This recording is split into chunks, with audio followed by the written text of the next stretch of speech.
સંતોષ આવી જાય. સરળ સ્વભાવ મન કુટિલાઈ અને યથાયેલા ભૂસંતોષ સદાઈ. આવો સાધુ કે સાધુ ચરિત શુભ ચરિત કપાસુ એ નિરસ વિશદ ગુણમયી ફલ જાસુ.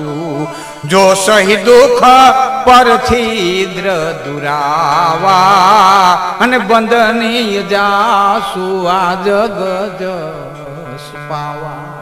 સાધુ ચરિત શુભ ચરિત. સાધુનું ચરિત્ર કપાસના ચરિત્ર જેવું હોવું જોઈએ. હવે કપાસ શું કરવા? ડોલર, જાય, ચમેલી, ચંપો, મોગરો, જાસૂસ ઘણા ઉત્તમ ફૂલ છે. રંગમાં ઉત્તમ, દેખાવમાં ઉત્તમ, સુગંધમાં ઉત્તમ. કપા શું કરવા? 3 કારણ તુલસીદાસજી લખ્યા, પોતે જ લખ્યા 3 કારણ. નિરસ વિશદ ગુણમય ફૂલ જાસો. 3 કારણ લખ્યા. એક તો કપા ઉદડો હોય, ડાઘ વિનાનો હોય, મેલ વિનાનો હોય. સાધુ એને કહેવાય જે ઉદડો હોય, ડાઘ વિનાનો હોય, મેલ વિનાનો હોય.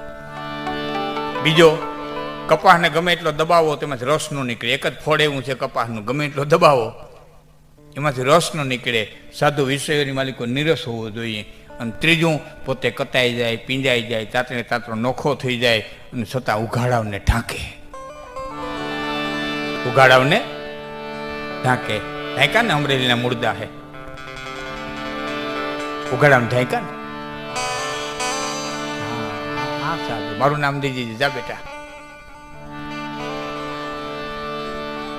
જે અમરેલી પૂજા કરતો હતો એ જ અમરેલી પાછા મુર્દાને ગધેડે બિહાડી અમરેલી બજારમાંથી કાઢ્યા.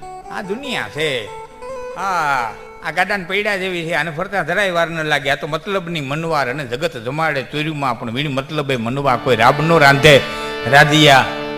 તો મતલબની મનવાર. હા, અહીં તો છેતને સૌ છાંયો કરે ને અછેતને કોણ આપે.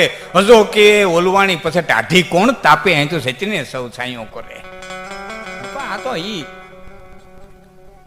કોઈની ત્યાં 200-500 રસોડું હોય ને આમાં તાહણીનો ટોપ આવે ને કંદો એમ કે હારથિયા દોડજો. હારથિયા કયો ને તમે, હારથિયા દોડજો. બે કામથી દોડે, બે કામથી દોડે, બે કામ. એ ભાઈ ઉપાડજો, ટેકો મૂકજો, ધ્યાન રાખજો. હલવા ન દેતા, પડવા ન દેતા, ડગવા ન દેતા. એને ધીરે ધીરે ઉપાડે, એને ગાંઠના ટેકા મૂકે, એને ડગવા ન દે, એને હલવા ન દે, એને ઢાંકે, એનું ધ્યાન રાખે. એ રાંધણું રંધાઈ જાય, ખાનારા ખાઈ જાય, વાહે વધે નાના ડબરામાં હંઘરાઈ જાય. એટલે એના એ ટોપને 5 રૂપિયાનો મજૂર છે, ઢળણી ઊંધા નાખીને માં ગારા સોપડતો હોય. શું કરવા? ઠાલા થઈ ગયા. ભર્યા હતા ને ત્યાં દુનિયા અડખે પડખે ફરતી હતી, એને ઢાંકતી હતી, એનું ધ્યાન રાખતી હતી ને ગેસને ટેકા મૂકતી હતી. આ દુનિયાને કોઈ દી ખર પડવા ન દેતા ઠાલા થયા. દુનિયાને જેથી ખર પડી તમે ઠાલા થયા તેથી ઢેડી ઊંધા નાખીને ગારા સોપડશે. આ તો મતલબની મનવાડ.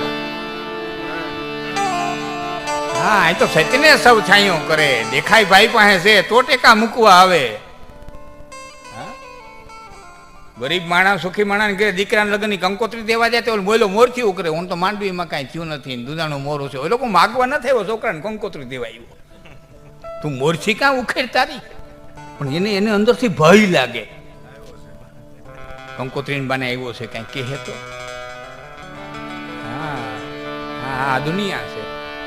આજે એવું ન માનતા કરજુક છે ને આવું છે ને કાંઈ છે ને. યાદ તે દી એવી જ હતી. હા, પહેલેથી આવી છે. 150 જોજનનો સમુદ્ર ઠેકીને જે હનુમાન સીતાજીની શોધ કરવા ગયો એ વાલ્મીકીના ઝૂંપડા સુધી ન ગયો. સમજાણી વાત? સીતાજીનો ત્યાગ કર્યો રામે, વાલ્મીકીના ઝૂંપડા મૂકી આવ્યા. 150 જોજનનો સમુદ્ર ટપી જે સીતાજીને ગોતવા ગયો તો એનો હનુમાન પાછો વાલ્મીકીના ઝૂંપડા સુધી ન ગયો. સીતા શું કરે? ગયો સીતાની લેવા સાર અને તેથી કોઈએ રાઘવને નો કહ્યું. આ તો સ્વાર્થ નો સંસાર, એનો કર્મમાં ધોખો કાગડા. બાપા આ તો હવા રથનો બધોય જોને હાર, એનો કર્મમાં ધોખો. જોવા તો ન ગયો, રામને એટલું કીધું નહીં. જોયા આવો તો ખરા શું છે. અને કરુણાની વાત તો સાહેબ એ છે કે અયોધ્યા વાળા તો ન ગયા, જનકપુર વાળા ન ગયા. એની તો દીકરી હતી. અયોધ્યા વાળા તો ન ગયા, રામાયણમાં કોઈ દાખલો દેખાડો, જનકપુર વાળાએ નો ગયા. મારી સીતા શું કરીશ? બેલડાના દીકરા લઈને જંગલ વચારે. ખાલી આંખ ખીચીને એટલો વિચાર કરો કે એ સીતાએ લવકુશનો જન્મ અયોધ્યાની માલિકો દીધો હોય તો અયોધ્યાના રાજમહેલમાં દીધો હોત ને મામા, તો કરોડો રૂપિયાના હીરા માણેક મોતીના દાન દેવાના હોત. અને અયોધ્યામાં એવડો ઉત્સવ ઉજવાનો હોત ને કે ગોઠણે ગોઠણે અબીલ ગુલાલનો ગારો થયો હોત અયોધ્યાની બજારમાં. એટલો ઉત્સવ ઉજવાનો હોત. એને બદલે સેપિયા ખખડાવ્યા ઋષિઓએ, ભભૂત ઉડાડ્યું, નો ગયા. વનમાં હુકાણી સીતા એ વંશ કેરી વેલડી રે, એથી નોતી મળીએ કે તે દી હુયાણી રે. બેડલા ના જણ્યા એને બેટડા રે, તમે મોલાય તો માં મજા કેટલી માણી. એ રાણી સીતાજીના એ સાઈબા. જોડના ભજન લખ્યા કવિ કાગે. એક આ લખ્યું એ જ આની જ જોડનું ભજન દ્વારિકાના દેવડાને 56 પગથિયે બેહી અને કાગે લખ્યું. આ જ પ્રશ્ન એને કર્યો દ્વારિકાધીશ. વાલા મને એટલું હૈયામાં એક દી આયું આજ દ્વારિકાને એ દેવડે રે. તમે સુખડા લીધા કે જાજા સંતા, એ જન્મીને જાદવ એ કુળ મારે. હું કે સુખ લીધું? તને હું સુખ મળ્યું? જરાસંધના ત્રાસમાંથી મુક્ત કરવા જે યાદવોને દ્વારિકા લઈ આવ્યો, ફરતી સમુદ્રની ખાઈ દીધી, સલામત જગ્યાએ ખસેડ્યા, ફરતી સમુદ્રની ખાઈ દીધી, સલામત કરી દીધા. હોનાની દ્વારિકા કહેવાય ગઈ, એટલા સદ્ધર કરી દીધા. અને ઈને એ સત્રાજીત નામના યાદવના ઘરની માલિકો મણીની ચોરી થઈ. ચોરી તો નહોતી થઈ, એનો ભાઈ પહેરીને ગયો તો મારી નાખ્યો એને બૈડા ડુંગરમાં હાવદે. સત્રાજીથી નાનો પ્રસન્ન. આમ તો સ્ટોરીની ખબર છે કે વાત કરું નાનકડી.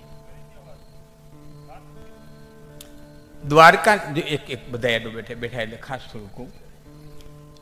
યાદવો 3 હતા: અંધક, ભોજ અને અશ્વિની. બીજી વાત, યાદવોની પરંપરા રાજાશાહી નહોતી. ખાસ બેઠા બધા સાંભળ્યું તો સાંભળ્યું, તું વાતને લંબાવું છું. યાદવોની પરંપરા રાજાશાહી નહોતી. બાપ રાજા હોય એટલે દીકરો રાજા થાય એવો યાદવોની પરંપરામાં નહોતું. ગણ સ્વતંત્ર રાજ્ય હતા. સમાજ પસંદ કરતો રાજા. યોગ્ય લાગે તો રાજા રાખે, નહીતર રાજાને બરતરફ કરે. આ યાદવોની પ્રણાલિકા હતી. આ કોઈને નડતી નહોતી. નડતી હતી કોને? જરાસંઘને. મગધ રાજાશાહી હતું અને મથુરાથી મગધનો વ્યવહાર. જરાસંઘને સતત બીક રહેતી કે હું તાકાતવાન છું, ત્યાં સુધી મારી સત્તા છે, પણ કાલ સવારે મારો છોકરો નબળો થયો અને પડખેના યાદવોની જે સ્વતંત્રતા છે એ જોઈ અને મારી પ્રજા ઉહાપો કરીને સ્વતંત્ર થઈ જાય તો. પહેલી લોકશાહી અમેરિકામાં આવી, અબ્રાહિમ લિંકન લઈ આવ્યા. ત્યાં સુધી બધી રાજાશાહી હતી. એ અમેરિકાની અંદર પહેલી લોકશાહી થપાણી પછી મંડી ગયા બધા રાજ્યો પોતપોતાની ઉહાપો કરીને સ્વતંત્ર થવા. એમાં આપણે 1947માં થયા. એ હતી તો થયા ને. જગતમાં કોઈ લોકશાહી જોયો જ ન હોત તો આજ પણ લોકશાહી હોત. આ બીક લાગી, મારી પ્રજા ઉહાપો કરશે અને રાજાશાહીનો નષ્ટ કરી અને ગણ સ્વતંત્ર રાજ્ય સ્થાપી દે તો. એ ન કરે એટલા માટે કોઈ પણ હિસાબે મથુરામાંથી રાજાશાહી સ્થાપી દેવી જોઈએ. અને સાહેબ એ પોતાની મેલી મુરાથી પોતાની 2 દીકરીઓ કંસની સાથે પરણાવી જરાસંઘે. અને કરિયાવરની માલિકો એટલો લખલૂટ ખજાનો દીધો, એટલો કરિયાવરની માલિકો એને ધન દીધું કે કંસે ગુપ્ત સેના ઊભી કરી શકે. અને કંસે કર્યું. પોતાની અંગત સેના ઊભી કરી. એ અંગત સેના ઊભી કરી અને પછી ઉગ્રસેનને કેદ કરી અને રાજા થાય થાપી દીધી.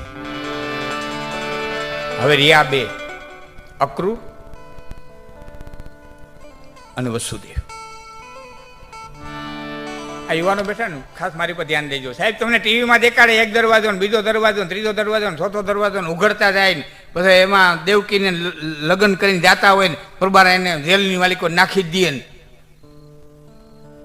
ગૂગલ એ ઇતિહાસ નથી, ટીવી એ ઇતિહાસ નથી. આજ માણસના મગજમાં એ ઘરી ગયું.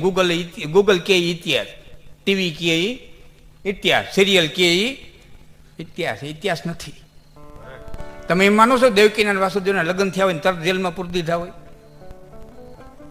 કોણ એટલો બધો અકલ મઠો હતો કે દેવકીનું 8મું સંતાન મને મારવાનું છે તો વસુદેવને દેવકીને ભેળા રાખે?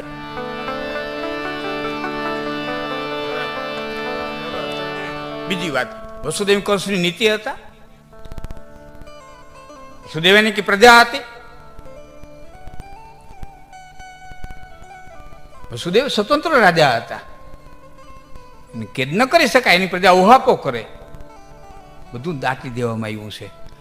બધા મારા દેવા બોલવા વાળા કથાકારો એમ કે રથ જાતો હતો અને તરત કહી દીધું આકાશવાણી થઈ અને તરત રથ પાછો વાર્યો ને બેનને વાસુદેવને દેવકીને પૂરી દીધા. નો પૂરાય. આ તો ભાઈ રાજ સત્તાની વાતું છે. એમ ન હોય બધું.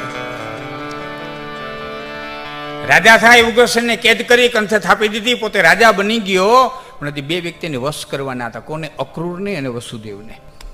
કંસને ખબર હતી કે અક્રૂર લોભી છે. જો હું આ મણીની વાત ભૂલ્યો નથી, હજી તમે ભૂલતા નહીં. અક્રૂરને હું એટલે લઈ આવ્યો છું. અક્રૂરનો લોભ ક્યાં સતો થાય તમને કહું છું. કંસને ખબર હતી અક્રૂર લોભી છે, લાલચુ છે પૈસાનો. અક્રૂરને હું પૈસાથી વશ કરી શકીશ પણ વસુદેવને પૈસાથી વશ થઈ શકે એમ નથી. એટલે પોતાની હગી બેન હતી અક્રૂરની હારે પરણાવીને પોતાના કાકાના દીકરા દેવકની દીકરી હતી વસુદેવની હારે પરણાવીને પછી કીધું દેવકી મને બહુ વાલી છે, હું દેવકીને મૂકવા જાય. એ અધવસે જઈને કીધું મને આકાશવાણી સંભળાણી છે અને દેવકીનું 8મું સંતાન મને મારશે, માટે હું દેવકીને જ મારી નાખું. વસુદેવ કીધું તને 8મા સંતાન બીક છે ને, હું દઈ જાય. કંસે શરત મૂકી, એક શરત, નાનામાં નાના નોકરથી માંડીને વૈદ ઊંધીના માણસો મારા રહેવા જોઈએ. જેલમાં નહીં, રાજા હતા વસુદેવ સાહેબ.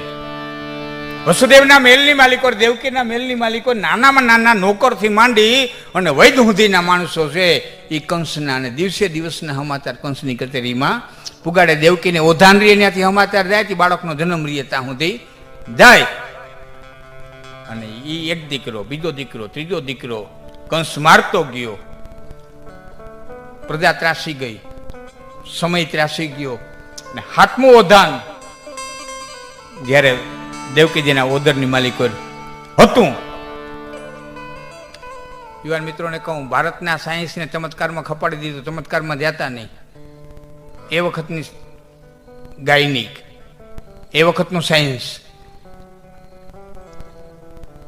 જેને આજનું વિજ્ઞાન સેરોગેટ મધર કહે. કોઈ માનું ઓદર ખરાબ હોય તો એ માના ઓદરમાંથી બાળક લઈને બીજી માના ઓદરની માલિકો બાળકને રોપી દેવામાં આવે અને બીજી માના ઓદરની માલિકો બાળકને ઉછેરવામાં આવે, એને સેરોગેટ મધર કહેવામાં આવે છે. આ દેશ પાસે સાયન્સ હતું. અટાણે છોકરી મટીને છોકરો થાય, છોકરી મટીને છોકરો થાય, લાખો રૂપિયાના ખર્ચે જાતિ પરિવર્તન કરે. એ આ દેશ માટે નવી નવાઈની વાત નથી.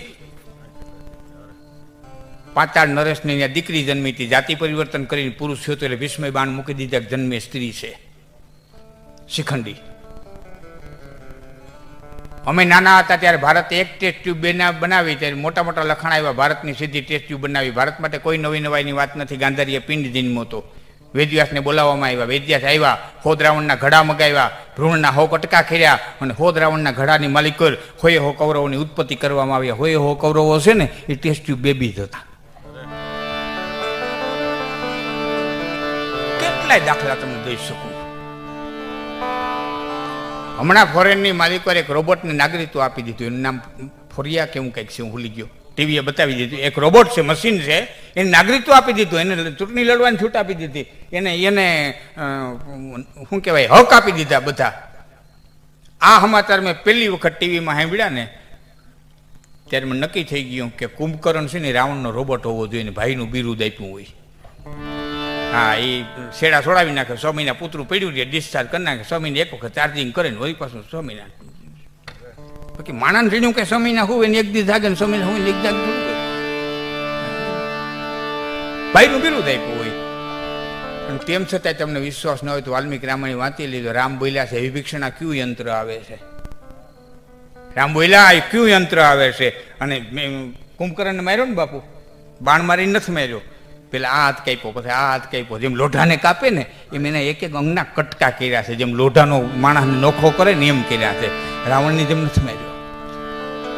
હવે બધી લાંબી ઊંડી વાતોમાં હું નહીં જાઉં. આપણે એટલું જ કહેવા માગું છું કે 7મો બાળક જ્યારે દેવકીના ગર્ભની અંદર હતું એ વખતે રોહિણીજી આવ્યા અને એ વખતના ગાયનિકોએ, એ વખતના વૈદ્યોએ, એ વખતના સાયન્ટિસ્ટોએ જે જાતિ પરિવર્તન, માફ કરજો, જે ગર્ભ પરિવર્તન કરાવવાનું હતું એ ગર્ભ પરિવર્તન કરાવીને રોહિણીના ગર્ભની માલિકોએ આ બાળકને મૂકી દીધું અને દેવકીજીને મિસ ડિલિવરી થઈ ગઈ. અટની ભાષામાં આપણે એમ કંઈ કહો આવડી થઈ ગઈ એવું જાહેર કરી દીધું અને એ વાત પૂરી થઈ ગઈ. 8મું બાળક જ્યારે ઓદરની માલિકો રહ્યું ત્યારે કંસે મથુરાની અંદર સભા ભરીને કીધું કે 7મા બાળકને ગુમ કરી દીધું એવો મને વેમ છે. કારણ કે મારા વૈદ્યો, મારા માણસો, મારા નોકરો એમ કહે છે કે દેવકીની તબિયત સંપૂર્ણ સ્વસ્થ હતી છતાં ગર્ભપાત કેમ થયો. એટલે મને ચોક્કસ એમ છે કે વાસુદેવે 7મું બાળક મને દીધું નથી, વચન ભંગ થયા છે, 7મું બાળક ગુમ કરી દીધું છે. એટલે 8મું બાળક છે એ મારી નજર સામે મારી જેલની માલિકો જન્મવું જોઈએ. એ પછી વસુદેવને દેવકીને જેલની માલિકો નહીં ખાતા. 8મો ઓધાન રહ્યા પછી બધી બહુ ઊંડી વાતો છે.